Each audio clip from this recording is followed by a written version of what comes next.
All right, well, we're working on a Promaster van. Where are you guys from? If we get too close, these dogs are going to start yelling at me.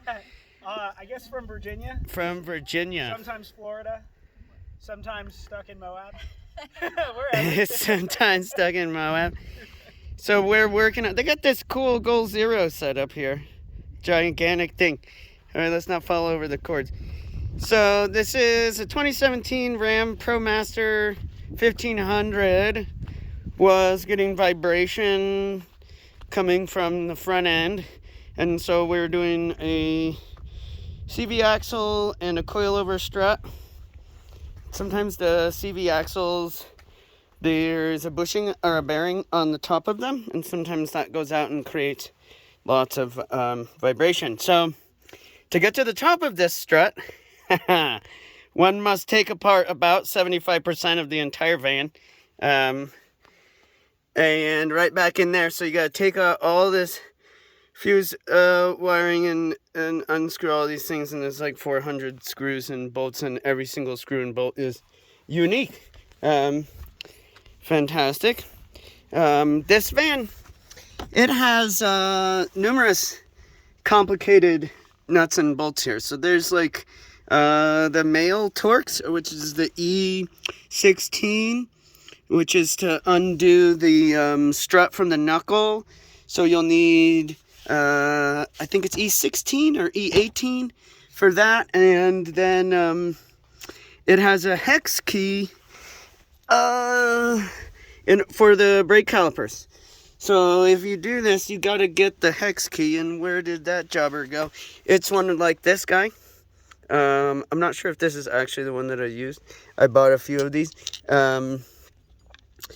But yeah, to get it off, and then it came off. Now the axle nut on this thing is at 350 foot-pounds, so you're gonna have to muscle a little bit.